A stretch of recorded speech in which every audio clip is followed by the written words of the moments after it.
बात नाज़रीन कि पाकिस्तान में खुसूसी अफराद की फलाह व बहबूद से मुताल्लिक़ सिर्फ एक disabled persons employment and rehabilitation ordinance 1981 मौजूद है, जिसमें खुसूसी अफराद के लिए नौकरियों में 2% का कोटा मुतय्यन था।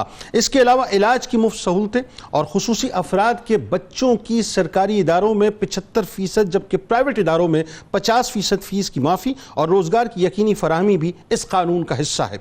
मगर इसके बावजूद नाज़रीन, अब मैं बड़ी तल्ख बातें कुछ आपसे करना चाहता हूँ, आज ज़रा इसको तवज्जो से सुनिएगा कि इसके बावजूद अक्सर खुसूसी अफराद को अपने हुकूक के हुसूल के लिए अब भी एहतजाज का रास्ता इख्तियार करना पड़ता है उन अफराद को भी। मज़कूरा ऑर्डिनेंस में नाज़रीन खासी खामियां भी हैं, कमज़ोरियां भी हैं, जिसको रफ़ा करने की बेइंतहा ज़रूरत है। मौजूदा यानी दौर जो है, जो सिस्टम है नाज़रीन, उसके अंदर नारे तो बहुत है, दावे तो बहुत है, काम बहुत कम है। 30 जून 2019 को सुप्रीम कोर्ट ने माजूर अफराद के लिए सरकारी इदारों के अलावा निजी शोबों में भी मुलाजमत का कोटा फाल करने की हिदायत की थी। जस्टिस शेख अजमत सईद की सरबराही में 3 रुकनी बेंच ने खुसूसी अफराद के हुकूक से मुताल्लिक मुकदमे में हुक्म भी जारी किया था।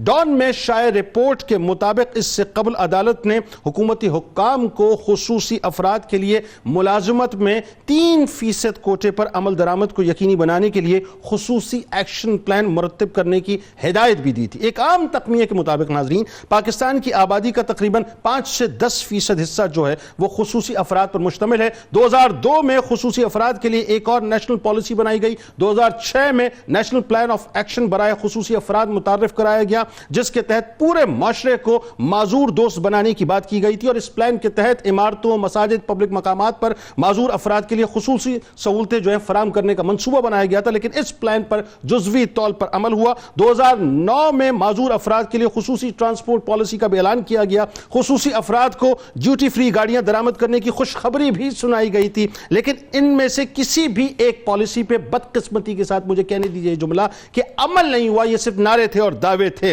खुसूसी अफराद से मुताल्लिक कानून साजी में रुकावट की सबसे बड़ी वजह नाज़रीन यह है, और जिसको समझने की जरूरत है, कि कानून साज इदारों में माजूर अफराद के नुमाइंदे मौजूद नहीं है। असेंबलीज में उनका कोई एक नुमाइंदा मौजूद नहीं है। असेंबली में उनकी नुमाइंदगी न होने की वजह से कोई जाहिर है उनके मसाइल से वाकिफ नहीं है, तो उनकी आवाज भी उठाने वाला कोई नहीं है। जो सियासी नुमाइंदे ऐवान में मौजूद हैं वो खुद भी माजूरों के मसाइल से यानी खुसूसी अफराद के मसाइल से वाकिफ नहीं है, बल्कि यूं कह लीजिए जो अवाम के मसाइल से वाकिफ नहीं है वो खुसूसी अफराद के मसाइल से कैसे वाकिफ होंगे। लिहाजा इनसे मुताल्लिक एक तो ये मेरी गुजारिश है खास तौर पर मौजूदा गवर्नमेंट से कि मुकम्मल तौर पर कानून साजी करें, और कानून साजी करके वो सिर्फ डब्बों में बातें ना रहें पेपर्स की सूरत में, बल्कि उस पर अमल दरामद भी होना चाहिए। ये वो खुसूसी अफराद है, इनमें बहुत पोटेंशियल है साहब, बहुत पोटेंशियल है। ये खेल के मैदानों से लेके आईटी के मैदानों तक आपका नाम बुलंद कर सकते हैं, कारोबार के मैदानों तक आपका नाम बुलंद कर सकते हैं, बशर्त यह है कि इनको एक मैकेनिज्म के तहत चैनलाइज किया जाए।